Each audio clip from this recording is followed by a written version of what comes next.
তিন অনুসন্ধানী প্রতিবেদন হাসিনার বাঁচার পথ রুদ্ধ শীর্ষক উপসম্পাদকীয়টি লিখেছেন সিনিয়র সাংবাদিক, কলামিস্ট ও রাজনৈতিক বিশ্লেষক এম আব্দুল্লাহ।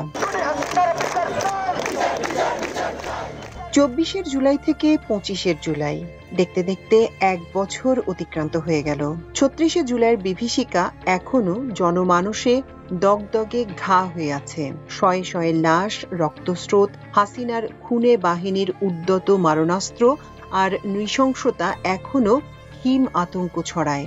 বছরান্তে শহীদ পরিবার ও দৃষ্টিশক্তি সহ অঙ্গ হারানো পরিবারের সদস্যরা দৃষ্টান্তমূলক বিচারের প্রতীক্ষায় প্রহর গুনছেন। তাকে অনতিবিলম্বে বাংলাদেশে এনে বিচার নিশ্চিত করতে হবে, সেই দাবিতে আমরা আজকে এখানে একত্রিত হয়েছি। বিচার প্রক্রিয়া চলছে। মানবতা বিরোধী অপরাধ ট্রাইব্যুনালে এরই মধ্যে শহীদ আবু সাইদ হত্যা সহ কয়েকটি হত্যাকাণ্ডের বিচারিক কার্যক্রম সূচনা হয়েছে। আশার জায়গা হলো গদি টিকিয়ে রাখতে শেখ হাসিনা নিজে সরাসরি হুকুম দিয়ে ও প্রত্যক্ষভাবে তত্ত্বাবধান করে হত্যাযজ্ঞ চালিয়েছেন, এটা এখন প্রমাণিত সত্য। তিনটি আলোচিত অনুসন্ধানী প্রতিবেদন কার্যত হাসিনার বাঁচার পথকে রুদ্ধ করে দিয়েছে। অকাট্য প্রমাণ হাজির করেছে জাতিসংঘের অনুসন্ধানী দলের প্রতিবেদন। নিজের খোঁড়া খাদে নিজেই পড়েছেন ফ্যাসিস্ট ও নির্দয় শাসক শেখ হাসিনা। ক্ষমতা চিরস্থায়ী করতে তিনি ইসরায়েল থেকে যে নজরদারি ও আড়ি পাতার যন্ত্র এনে গুম, খুন ও বিরোধীদের দমন করেছিলেন, সেই যন্ত্রেই ধরা পড়েছে গণহত্যার অকাট্য প্রমাণ। ফোনে হত্যার নির্দেশ সহ অডিও বিশ্ববাসীর কাছে তুলে ধরেছে আন্তর্জাতিক সংবাদ মাধ্যম আল জাজিরা ও বিবিসি।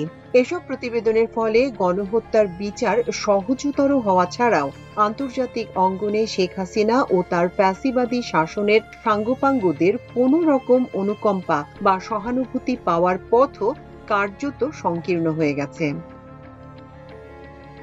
আন্তর্জাতিক সংবাদ মাধ্যম আল জাজিরার অনুসন্ধানী ইউনিট ইউনিট 3 দিন আগে 24 জুলাইয়ের ছাত্র আন্দোলন নিয়ে গণবিস্ফোরণের মুখে ভারতে পালিয়ে যাওয়া শেখ হাসিনার বেশ কিছু গোপন ফোনালাপ প্রকাশ করেছে। এর আগে একাধিক ফোনালাপ ফাঁস হলেও আল জাজিরার সর্বশেষ প্রকাশ করা 49 মিনিটের প্রতিবেদনে কিছু নতুন তথ্য প্রমাণ উঠে এসেছে। ওই ফোনালাপে ছাত্র জনতার বিক্ষোভ দমন করতে সরাসরি প্রাণঘাতী হামলার নির্দেশ দিয়েছিলেন শেখ হাসিনা। হাসিনা জুলাইয়ের 36 দিন শিরোনামে আল জাজিরার অনুসন্ধানী ডকুমেন্টারিতে আন্দোলন চলাকালে শেখ হাসিনার ঘনিষ্ঠ মহলের কথোপকথন, সিদ্ধান্ত ও দমন নীতির তথ্য উঠে এসেছে। এতে বলা হয়েছে, টানা 3 সপ্তাহের সেই আন্দোলনে কমপক্ষে 1500 জন নিহত এবং 25,000-এর বেশি আহত হন। সেই সময় বিক্ষোভ দমন করতে নিরাপত্তা বাহিনী 30 লাখের বেশি গুলি ছোড়ে। জুলাই গণ অভ্যুত্থান পণ্ড করতে ছোড়া গুলির এ সংখ্যাটি প্রথম জানা গেল। এর আগে মারণাস্ত্র ব্যবহারের নির্দেশ সংক্রান্ত অডিও ফাঁস হলেও অপর প্রান্তে কে ছিলেন তা নিয়ে অস্পষ্টতা ছিল। আল জাজিরা তা শনাক্ত করতে সক্ষম হয়েছে। 18 জুলাই সেই আলোচিত অডিও রেকর্ডিং এ শেখ হাসিনা ঢাকা দক্ষিণের সাবেক মেয়র শেখ ফজলে নূর তাপসের সঙ্গে কথা বলছিলেন। সেখানে বলতে শোনা যায়, আমার নির্দেশ তো আগেই দেয়া হয়ে গেছে, আমি পুরোপুরি ওপেন অর্ডার দিয়েছি, এখন ওরা মারবে, যেখানে পারবে সেখানে গুলি করবে। আমি তো এতদিন থামিয়ে রেখেছিলাম, আমি ছাত্রদের নিরাপত্তা নিয়ে ভাবছিলাম। নতুন এই ডকুমেন্টারি শেখ হাসিনার কথোপকথন রেকর্ড কে করেছে তাও জানা গিয়েছে। তার নিজের গোয়েন্দা সংস্থার রেকর্ড করা আরেকটি কলে তাকে বিক্ষোভকারীদের বিরুদ্ধে হেলিকপ্টার ব্যবহার করার বিষয়টি স্পষ্ট করে বলতে শোনা গেছে। শেখ হাসিনা বলেন, যেখানে তারা কোনো জটলা দেখছে সেখানে ওপর থেকে, এখন তো ওপর থেকেই হচ্ছে। হেলিকপ্টার থেকে গুলি করে হত্যা অভিযানের কোড নাম ছিল অপারেশন ক্লিন ডাউন। অভিযানে ড্রোন ব্যবহার করা হয়েছিল। যখন অনেক বিক্ষোভকারী একসঙ্গে জড়ো হতো তখন তাদের হত্যা করার জন্য সেখানে হেলিকপ্টার পাঠানো হতো। জুলাই আন্দোলনের প্রতীক হয়ে ওঠা রংপুরের ছাত্র আবু সাইদের মৃত্যুকে কেন্দ্র করে পরিস্থিতি উত্তপ্ত হয়ে ওঠে। আল জাজিরার অনুসন্ধানে বলা হয়, আবু সাইদ হত্যাকাণ্ড হুমকি ও ঘুষের মাধ্যমে চাপা দেওয়ার চেষ্টা করে শেখ হাসিনা সরকার। আবু সাইদের পরিবারকে হুমকি দিয়ে প্রধানমন্ত্রীর সঙ্গে সাক্ষাৎ এবং তা টেলিভিশনে প্রচার করানো হয়।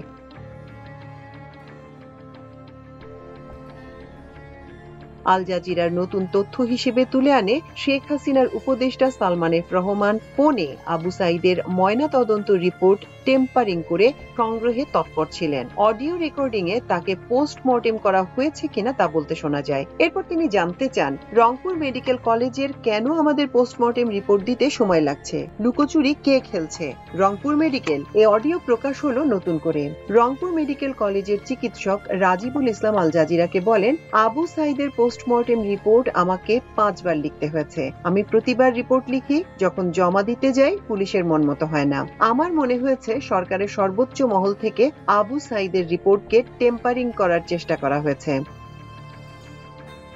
আল জাজিরা আরো জানিয়েছে, সরকারের পক্ষ থেকে ইন্টারনেট বন্ধের উদ্যোগ নেওয়া হয়েছিল যেন সহিংসতার রক্তাক্ত চিত্র আন্তর্জাতিক গণমাধ্যমে না পৌঁছে। এর প্রমাণ মিলেছে ফাঁস হওয়া গোপন সরকারি নথিতে। সামাজিক যোগাযোগ মাধ্যমের হাজার হাজার আইডির নিয়ন্ত্রণ নিয়েছিল বিটিআরসি। এছাড়া আল জাজিরা ডকুমেন্টারিতে নতুন তথ্য হিসেবে উঠে এসেছে, আন্দোলনকারীদের গুলি করতে অস্বীকার করার পর 3 বাহিনীর প্রধানের সামনে শেখ হাসিনা হাউমাউ করে কাঁদেন এবং তাকে হত্যা করে গণভবন এলাকায় পুঁতে ফেলতে বলেন। সেনাপ্রধান যে নিজ বাহিনীতে বিদ্রোহের মুখে পড়েছিলেন সে তথ্যটিও এক সেনা কর্মকর্তার মুখে তুলে আনে আল জাজিরা। আল জাজিরার এ প্রতিবেদনের মাসখানেক আগে আরেক চাঞ্চল্যকর অনুসন্ধানী প্রতিবেদন প্রকাশ করে বিবিসি। ওই প্রতিবেদনে প্রথমবারের মতো জানা যায় 2024 সালের 5 আগস্ট ঢাকার অন্যতম ব্যস্ত এলাকা যাত্রাবাড়িতে পুলিশের নির্বিচার গুলিতে মাত্র 30 মিনিটে কমপক্ষে 52 জন নিহত হয়েছিল। বিবিসি আই এর অনুসন্ধানে এ ভয়াবহ চিত্র উঠে এসেছে। ঘটনাটিকে বাংলাদেশের ইতিহাসের সবচেয়ে ভয়ানক পুলিশি সহিংসতাগুলোর একটি হিসেবে বর্ণনা করেছে বিবিসি। বিবিসির প্রতিবেদনে বলা হয়, সরকার বিরোধী বিক্ষোভের শেষ দিনে ভয়াবহ ঘটনাটি কিভাবে ঘটেছিল সেটি বের করার জন্য তখনকার শত শত ভিডিও, ছবি ও প্রত্যক্ষদর্শীদের সাক্ষ্য গ্রহণ এবং সেগুলো বিশ্লেষণের পাশাপাশি সরেজমিনে বেশ কয়েকবার যাত্রাবাড়ির ঘটনাস্থল পরিদর্শন করেছে বিবিসি। জাতিসংঘের প্রতিবেদন ও বিভিন্ন গণমাধ্যমে বিষয়টি নিয়ে নানা খবর প্রকাশিত হলেও নির্বিচারে হত্যার ঘটনাটি কিভাবে শুরু ও শেষ হয়েছিল এবং তাতে কত মানুষ হতাহত হয়েছিল সে সম্পর্কে বিবিসির অনুসন্ধানে এমন কিছু তথ্য ও বিবরণ উঠে এসেছে যা আগে সেভাবে সামনে আসেনি। বিবিসির অনুসন্ধানে জানা যায়, পুলিশ যখন বিক্ষোভকারীদের উপর নির্বিচারে গুলিবর্ষণ শুরু করে সেই সময়ের ভিডিও ধারণ করেছেন মিরাজ হোসেন। মোবাইল ফোন ক্যামেরায় ওই ভিডিওতে মর্মান্তিকভাবে তার জীবনের শেষ মুহূর্তটিও ধরা পড়েছে।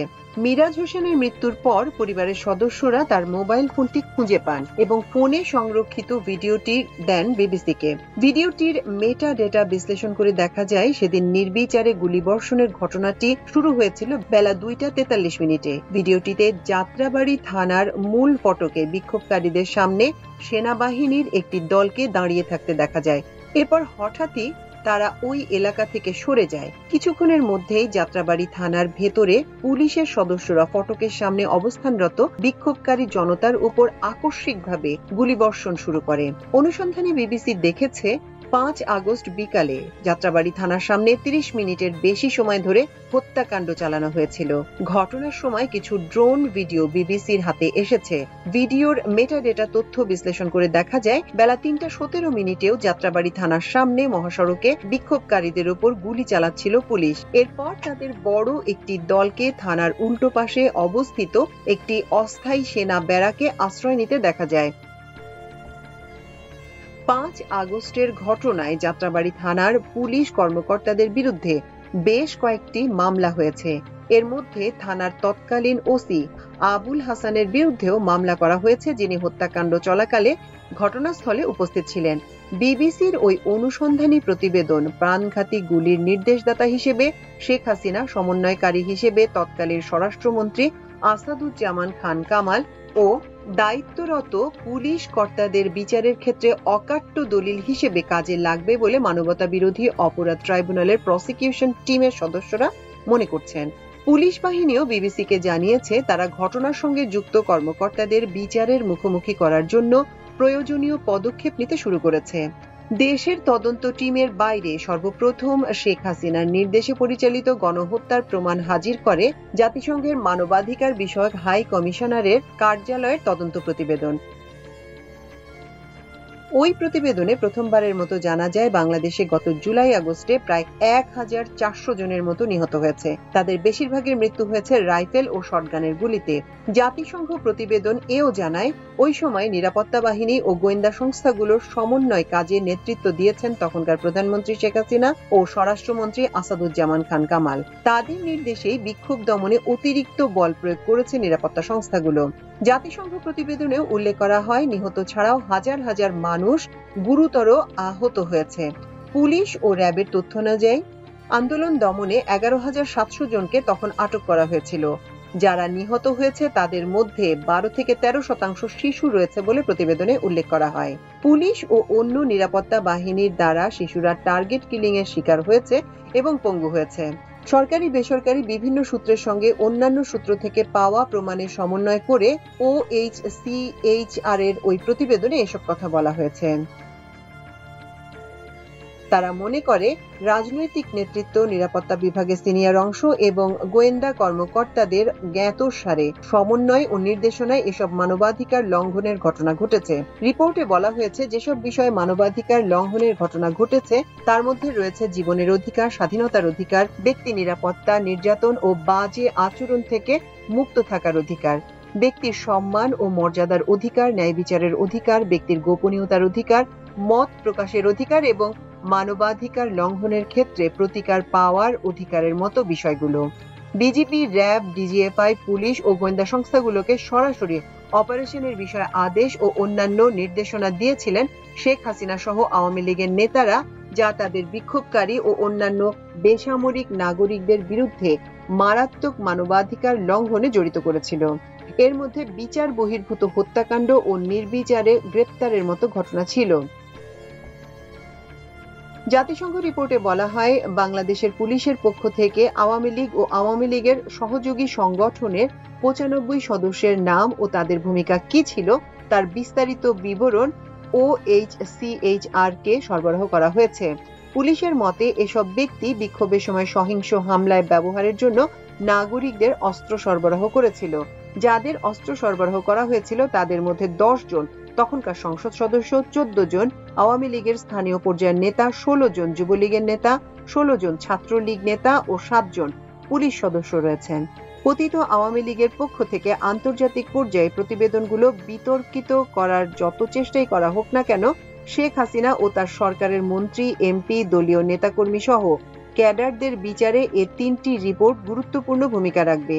এগুলো আদালতে প্রমাণ হিসেবে পেশ করা হলে তা খণ্ডন করা সহজ হবে না।